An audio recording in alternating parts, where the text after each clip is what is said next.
여러분들은 교회를 무엇이라고 생각하십니까? 요즘 나가서 많은 사람들하고 교회 이야기를 해봅니다. 그런데 세상 사람들이 알고 있는 교회, 또 우리가 알고 있는 교회, 실제적인 교회가 다르더라는 거예요. 우리는 교회의 본질은 뭐예요? 부활이에요. 다른 종교와 다른 것이 뭐냐고 물으면은 부활이라는 거예요. 예수님의 부활이 없다고 하면은 우리는 이렇게 힘쓸 필요가, 애쓸 필요가, 기도할 필요도 없을 것 같아요. 나와 여러분들이 부활이 없다고 생각하면은 우리가 부활을 기억하지 않고 생각하지 않는다고 하면은 내 자신도 교회에 예배 드리는 것을 약간은 부정적으로 보지 않을까 하는 생각을 갖습니다. 근데 성경에서는 우리에게 희망을 주시는데 부활에 대한 희망을 주고 있습니다. 우리가 이 세상의 끝이 아니라 새로운 나라, 새로운 희망을 우리에게 심어주고 있다는 거예요. 오늘 말씀해 보면은 그의 능력이 그리스도 안에서 역사하사 죽은 자들 가운데서 다시 살리시고 하늘에서 자기 오른편에 앉히셨다고 말씀하고 있습니다. 나와 여러분들은 이 말씀을 읽을 때 어떤 생각이 드시나요? 로마서 4장 25절을 통하여서는 이렇게 말씀하고 있습니다. 예수는 우리 범죄한 것 때문에 내 주이 되고 또한 우리를 의롭다 하시기 위하여 살아나셨느니라고 말씀하고 있습니다. 예수님이 십자가에 못 박히시는 그 순간은 왜? 우리의 죄 때문이라고 우리는 알고 있습니다. 그 말이 맞죠. 그럼 왜 다시 살아나셨을까? 어쩌면은 하나님이 우리를 통하여서 예수님을 죽이셨다가 살리실 걸 뻔한데 왜 그렇게 모습을 보여주셨을까? 이 성경은, 교회의 본질은요, 우리에게 말씀하고 있는 것이 뭔지 아세요? 죽으라는 거예요. 우리 모든 것을 죽으라는 거예요. 그런데 우리가 죽질 않아요. 원래 우리 인간을 하나님이 창조하실 때는요, 죽지 않는 영원히 사는 그런 존재로 만들어 주셨습니다. 그런데 우리가 하나님의 죄를 범한 다음부터 우리는 죽게 되었다는 거예요. 몸이 육신에 죽게 되었다는 거예요. 그런데 그게 부모의 마음이에요. 여러분들도 자식이 키워보면 알죠. 저거 어떤 애 막 때려가지고 막 어쩌하고 싶어. 그런데 이 녀석 다시도 안 본다고, 내가 다시도 안 본다고. 응? 우리 집에 오지 마, 이제. 내 썽을 바꿔버릴 거야. 호적에 파버릴 거야. 그런데 호적 판 사람 있나요? 아무도 없어요. 근데 와가지고 아빠, 엄마 이러면 다시 그 새끼가 얼마나 이쁜지 또 어제 그저께만 해도 막 죽일 듯이 날쳐놓고 그게 부모예요. 하나님도 마찬가지예요. 하나님도 우리에게 그런 사랑으로 베푸시고 있는데 우리가 범죄하고 살아가는데 깨달으려고 하질 않아요. 깨달으려고 하지 않아요. 그러니까 하나님이 우리를 향해서 뭐라고? 야, 너희는 죽어라. 죽으면은 내가 살려줄게. 그러니까 백성들은 하나님을 향하여서 이렇게 말하고 있는 거예요. 하나님 절대 나는 안 죽어요. 만약에 내가 하나님 죽었어요. 그런데 안 살려주시면 어떡하시려고요? 하나님 우리 안 살려주시면 어떡해요? 하면서 부정적으로 하나님을 대하기 시작합니다. 지금의 사람들은요, 부정을 넘어서 오히려 도전을 하기 시작합니다. 하나님께 대한 도전을 하는 거예요.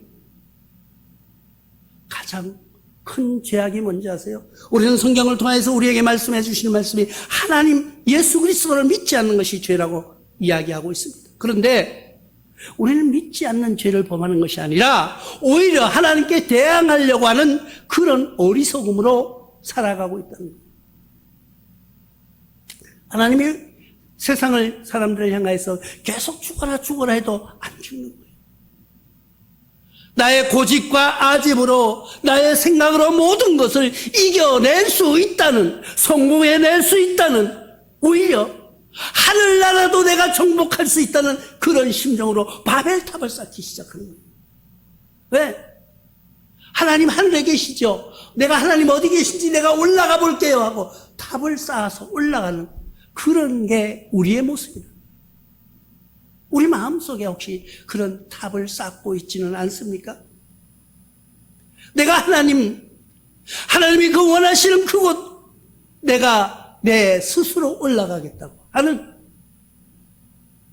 내 스스로 올라가겠다고 하는 것이 뭐예요? 무신론인데 그게 불교적인 사상이에요. 불교는요 무신론이에요. 신이 없어요.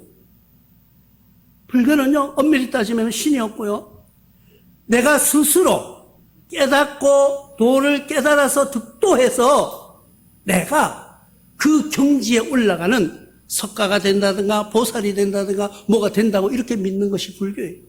그런데 교회는 그렇지 않다는 거예요. 교회는 하나님께 순종하는 거예요. 그리고 죽는 거예요. 나를 죽이는 거예요. 근데 절대 나는 안 죽으려고 해요.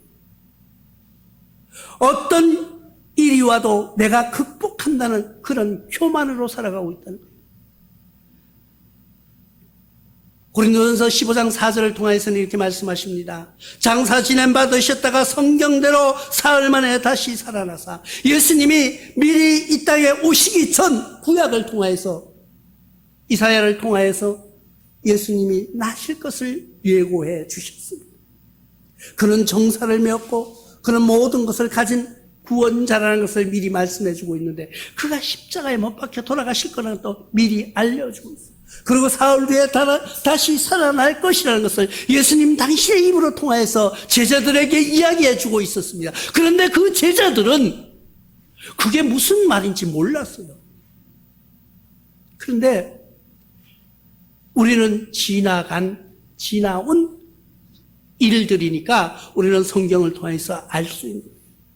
그러니까 어쩌면은 우리도 그 당시 예수님을 따라갔던 제자라면은 예수님이 무슨 말씀을 하실지 이해가 안 될 거예요.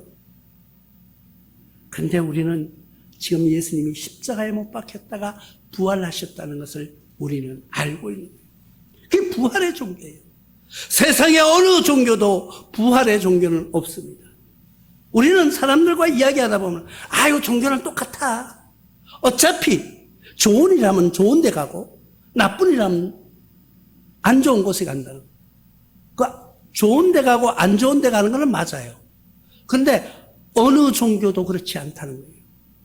직접 부활을 보여주신 것, 죽음에서 깨어나는 모습을 보여주신 것, 하나님이 아무리 해도 못 알아듣고 깨닫지 못하니까 내가 예수 그리스도 이 땅에 보내셔서 십자가에 못 박혀 죽게 하시고 다시 살리신 거예요. 봐라, 봤지? 이래도 안 믿느냐는 거예요. 이래도 안 믿어요. 우리가 애들 키우다 보면, 우리 애들 이렇게 놀다가 보면요, 애가 7살, 6살 요래 된 놈들이 할아버지 이거 알아? 뭐 알아? 이래. 모르겠는데 내가 가르쳐 줄까? 내가 가르쳐 줄까? 이래. 7살 먹은 놈이 나에게 할아버지 뭐 가르쳐 줄까? 이러는 거예요. 그러니까 자기가 볼 땐 내가 아는데 할아버지 모른다고 생각하는 거예요. 우리가 하나님을 그렇게 믿고 있지는 않습니까? 내가 알고 있는 것, 내가 아는 하나님, 내 기준에 맞춰서 하나님을 알아가고 있지는 않느냐는 거예요. 하나님은 우리에게 설명해도 못 알아들어요. 그러니까 7살 먹은 애가 할아버지 이거 몰라 이러면서 지가 가르쳐 주려고 하는 애한테 하나님의 나라를 설명하니까 못 알아듣는 거예요. 그러면 어떻게? 보여줘야 돼요. 보여주는 게 뭐예요? 십자가에 못 박혀 죽었다는 것을 보여줍니다. 그리고 장사 지내라. 너희들 풍습대로 장사 지내라. 장사 지내가지고 사흘이 지난 뒤에 다시 부활하는 모습을 직접 보여주신 거예요. 그게 뭐예요? 그게 교육이에요. 그게 실질적으로 보게 하는 거예요. 말로 아무리 해도 못 알아듣는 거예요. 그러니까 하나님은 예수 그리스도를 통해서 우리에게 그것을 현실로 보여주셨어요. 그런데도 우리들은 믿지 않으려고 하는 거예요. 요즘에 어떤 신학자들은요, 그런 이야기예요. 성경은 이거는 이스라엘의 어떤 역사다. 요거는 신화적인 이야기고, 요것은 그냥 문학적으로 쓴 이야기고, 뭐 이러고 다 빼고 나니까 성경에 아무것도 없어요. 성경은 성경대로 믿는 여러분들 되시기를 바랍니다. 성경을 왜 읽으라 그래요? 읽어도 이해가 안 돼요. 왜 이해가 안 돼? 우리나라 말로 쓴 소설도 읽어보면은요, 어떤 데 이해 안 되는 게 있어요. 근데 이거는 우리나라 말이 아니에요. 우리나라 말이 아닌 걸 우리나라 말로 해석해 놓은 거예요. 그 읽다가 보면 이해 안 되는 부분들이 많아요. 그러면 물론 우리는 이제 원어를 찾아봅니다. 원어를 주석을 통해 찾아보면은 아, 이게 이 말이었구나. 이 말이었구나. 여러분들 중에서 혹시 신앙생활하는 많은 사람들 중에서 우리가 생각할 때 간음이라는 이야기를 가끔 합니다. 근데 많은 사람들이 그래요. 아이고, 나는 간음 절대 내 평생에 그런 적은 없어. 정말 그런가요? 하나님은 우리 인간의 육신의 죄만 죄라고 하는 것이 아니라 신앙적인 간음도 있다는 거예요. 원어에 찾아보면 그렇게 나와요. 너희가 나 외에 다른 신에게 경배하는 것을 간음이라고 표현하고 있습니다. 근데 우리는 눈에 보이는 시각적인 데서 맞춰서 하나님을 평가하고 있다. 부활이라는 것은요, 그냥 이루어지는 것이 아니에요. 부활이라는 것은요, 우리에게 직접 보게 하신 하나님, 이래도 믿지 못하느냐는 거예요. 우리에게 묻고 있는 것입니다. 예수님의 부활을 보고도 믿지 못하느냐고 묻고 있는데 여러분들은 뭐라고 대답하시겠습니까? 베드로전서 1장 3절을 통하여서 우리 주 예수 그리스도의 아버지 하나님을 찬송하리로다. 그 많으신 긍휼대로 예수 그리스도를 죽은 자 가운데서 부활하게 하심으로 말미암아 우리를 거듭나게 하사 산 소망이 있게 하시니라고 말씀하고 있습니다. 예수님을 이 땅에서 부활시키신 것은, 예수님이 이 땅에서 죽으셨다가 다시 살아나게 하신 것은 우리에게 산 소망을 주시기 위한 것이라는 거예요. 우리에게 소망을 주시기 위한 거예요. 우리에게는 소망이 있습니다. 우리에게는 꿈이 있습니다. 우리에게는 그 큰 뜻을, 그 소망을 가지고 승리하는 여러분들 되시길 바랍니다. 그 다음에는 우리 그리스도께서 통치하시는 모습을 보여줍니다. 부활하신 예수님께서 우리를 통치하고 계십니다. 여러분 생애 속에서도, 나의 생활 속에서도 우리 모든 일들 중에서 그리스도께서 통치하고 계신다는 거예요. 오늘 본문 말씀은 21절의 모든 통치와 권세와 능력과 주권과 이 세상뿐 아니라 오는 세상에 일컬어 모든 이름 위에 뛰어나시게 하시고 예수 그리스도의 이름을 뛰어나시게 하셔서 통치자의 권세를 가지고 계시다는 것을 믿으시기 바랍니다. 영원한 통치예요. 예수 그리스도의 통치는 우리 단임제로 끝났는 대통령의 임기가 아니에요. 영원한 통치라는 거예요. 이사야서 9장 6절을 통하여서 이는 한 나귀가 우리에게 낳고 한 아들이 우리에게 주신 바 되었는데 그의 어깨는 정사를 메었고 그의 이름은 기묘자라 모사라 전능하신 하나님이라 영존하시는 아버지라 평강의 왕이라 할 것이며, 영원하신 존재라는 것을 이야기해 주고 있습니다.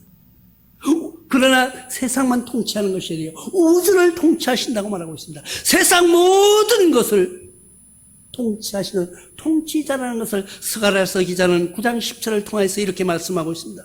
내가 에브라임 병거와 예루살렘의 말을 끊겠고 전쟁하는 활도 끊으리니 그가 이방 사람들에게 화평을 전할 것이요 그의 통치는 바다에서 바다까지 이르고 유브라데 강에서 땅끝까지 이르리라.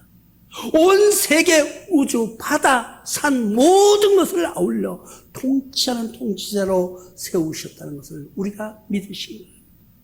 그런 분을 우리가 믿는 거예요. 그런 분을 우리 선생, 우리의 구세주, 우리의 구원자로 믿는 거예요.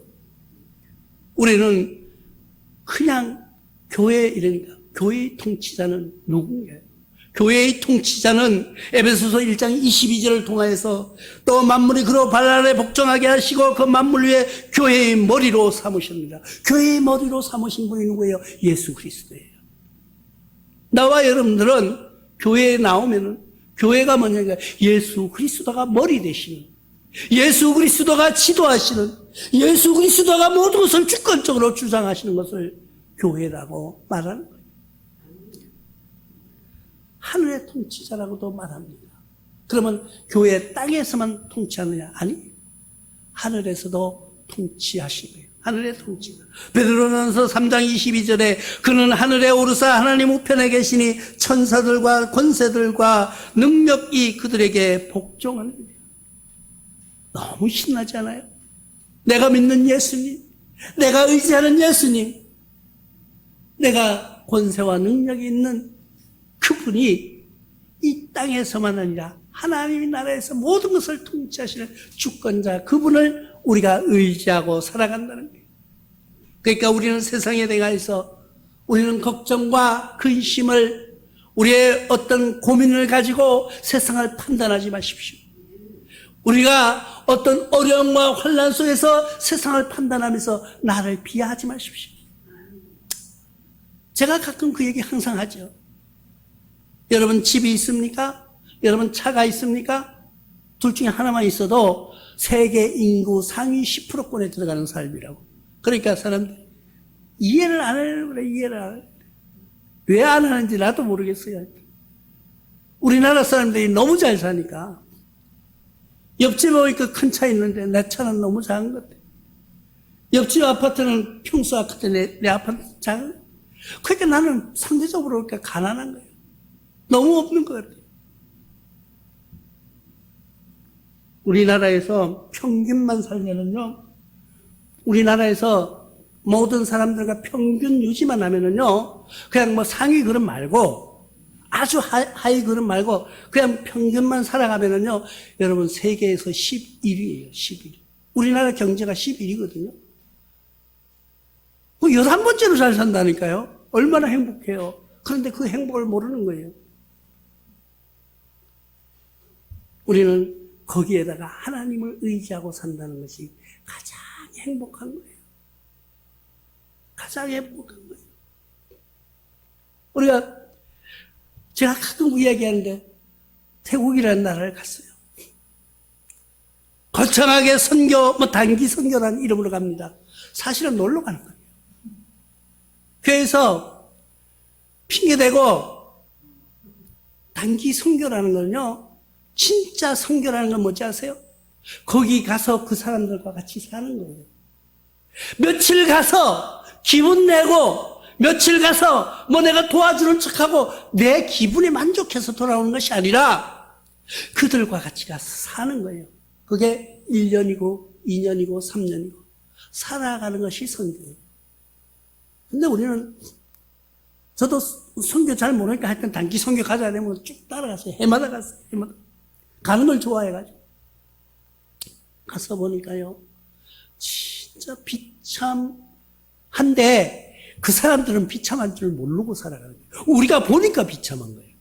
근데 왜 모를까요? 그 사람들은 자기네 수준이 그거밖에 안 되는 거예요. 그러니까 당연히 이렇게 사는 줄 알고 사는 거예요. 그러니까 저 멀리 있는 세계를 모르는 거예요. 아, 이게 하나님의 사랑이구나. 그때 깨달았어요.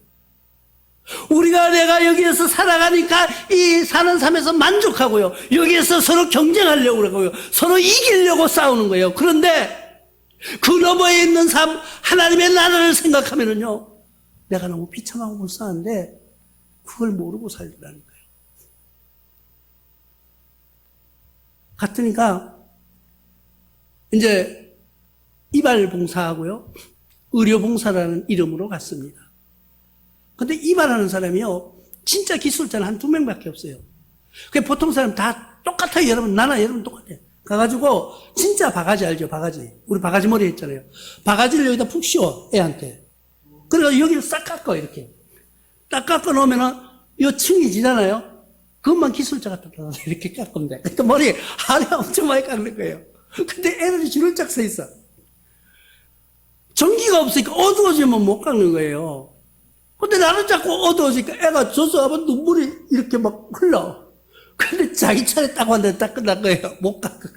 아가 대성통곡을 하는 거예요. 우리 하나님의 나라도 그렇지 않을까? 모두 줄을 서가지고 딱 들어가는데 하나님 나라 오늘날 문이 탁 닫히면 내 앞에서 다 닫혀버렸다는 저 눈물을 내가 흘려야 되지 않을까 하는 생각이 자기는 그 머리 못 깎아서 우는 거예요. 머리 안 깎아준다고 우는 거예요. 근데 뭐 진짜 우리처럼 예쁘게 깎는 것도 아니고 바가지 씌워놓고 딱 깎아가지고 옆에만 이렇게 골라주는 그런 머리인데도 그거 안 깎아준다고 우는 거예요. 만약에 그 울음이 나와 여러분들이 울음이 되면 안 되는 거예요. 나와 여러분들의 그런 울음을 울어서는 안 되는 거예요. 하나님 나라에 들어가려고 하는 순간 내 앞에서 문이 닫혀버리고 나는 너를 모른다고 하는 하나님의 음성이 들려질까 봐 여러분들은 두려워하시기 바랍니다. 우리는 그리스도의 몸인 줄로 깨달으시기 바랍니다. 예수님이 부활하셨고 그리스도께서 통치하는데 우리는 예수님의 통치하신 그분이 통치하시는 그 몸이라는 것을 기억하시기 바랍니다. 교회는 그의 몸이니 만물 위에 만물에 충만하신 이의 충만이라고 말씀하고 있습니다. 뭐요? 예수 그리스도의 사랑으로 충만하시는 거예요. 그렇기 때문에 성찬을 받는 나와 여러분들은요, 그 성찬이 그냥 우리가 떡 한 조각, 포도주 한 잔 마신다고 그걸로 만족하지 마십시오. 우리 처남이 한 분이 있어요. 교회를 갔어요. 굉장히 부자예요. 교회 갔더니까 갔다 와가지고 화를 내고 다시는 교회 안 간다는 거예요.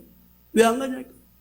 교회 갔더니까 끝까지 그 포도주 조금 주는 거 저거끼리 먹고 나는 안 주더라는 거예요. 왜 세례를 안 받았기 때문에 안 줬거든요. 그러니까 화가 나가지고 나보고 그래요. 유서방, 내 나중에 이제 그 교회에다 내가 포도주 한 병 사다 줄게, 한 병. 그 조금을 왜 안 주냐는 거예요. 왜 안 주냐는 거예요. 아무나 성찬 받는 것이 아니에요. 내가 있다고 집에서 마시는 포도주 몇 병 사다 놓고 마시는 그 포도주하고 아니에요. 그 조금의 포도주가, 한 잔의 포도주가 나와 여러분들의 영을 살린다는 것을 기억하시기 바랍니다. 로마서 12장 5절에 이와 같이 우리 많은 사람이 그리스도 안에서 한 몸이 되어 서로 지체가 되었다고 말씀하고 있습니다. 나와 여러분들은요, 하나의 지체예요. 예수 그리스도의 지체예요. 예수 그리스도의 피와 살을 나눠 먹은 지체라는 거예요. 그렇기 때문에 나와 여러분들은 뭐예요? 그리스도의 몸이에요. 지금부터 나와 여러분들은 그리스도의 몸이라는 것을 기억하시기 바랍니다. 그냥 교인이 아니에요. 우리가 교회에 나오면 성도라는 말을 씁니다. 왜 성도예요? 성스러운 사람이 되었다는 거예요. 바뀌었다는 거예요. 나와 여러분들은 그냥 예전에 부르던 영이 순이가 철이가 아니에요. 이제는 뭐예요? 예수 그리스도의 성도예요. 그리스도의 몸을 입은 사람이라는 것을 기억하시기 바랍니다. 고린도서 12장 27절에 너희는 그리스도의 몸이요 지체의 각 부분이라고 분명히 말씀하고 있습니다. 나와 여러분들은 이제는 그리스도의 몸이요 각 지체라는 거예요. 지체가 된 나와 여러분들이 어느 것이 하나 상하면은, 어느 것이 하나가 잘못되면은 온 몸이 아픈 거예요. 그 몸이 그리스도의 마음을 아프게 하는 거예요. 그렇기 때문에 나와 여러분들은 성결하게 살아야 돼요. 예수 그리스도를 위해서 성결하게 살아드리는 거예요. 나의 욕망과 나의 욕심을 저버리고 하나님의 나라를 생각하면서 살아가시길 바랍니다. 그것이 교회예요. 그것이 나와 여러분들이 교회는 몸이라는 것을 기억하시기 바랍니다. 이제부터는 내 마음속에 그리스도의 몸이요, 내 몸은 내 몸이 아니구나. 성전이라는 게 뭐예요? 그리스도가서 내 몸에 계시고 내 마음에 들어와 계신다면 나는 이제 성전이 된 거예요. 그 성전에다가 우리는 교회 나가면 술과 담배를 피우지 말라고 그래요. 술도 먹지 말라고 그래요. 왜 그러냐? 성전이기 때문에. 예수 그리스도께서 계시는 성전이기 때문에 이제는 내 몸이 아니에요. 그리스도의 몸이라는 것을 기억하시기 바랍니다. 그래서 우리는 그리스도 몸 된 나와 여러분들은 내 자신의 육체의 쾌락과 내 자신의 욕망 속에 살아가는 것이 아니라 예수 그리스도의 삶을 살아가는 거예요. 그것이 교회라는 거예요. 그것이 교회로 우리 마음을 정리하시기 바랍니다. 그러니까 각자가 교회예요. 여기는 예배하는 집이에요. 그 예배당, 집당자를 써서 예배하는 곳, 하나님께 예배하는 곳, 그것이 이 지금 우리가 불리는 교회고, 진짜 교회는 여러분 각자가 교회라는 거예요. 이제는 교회된 여러분들이, 그리스도의 몸된 여러분들이 하나님의 영광을 위하여서 살아가시면서 승리하시기를 주의 이름으로 축원합니다.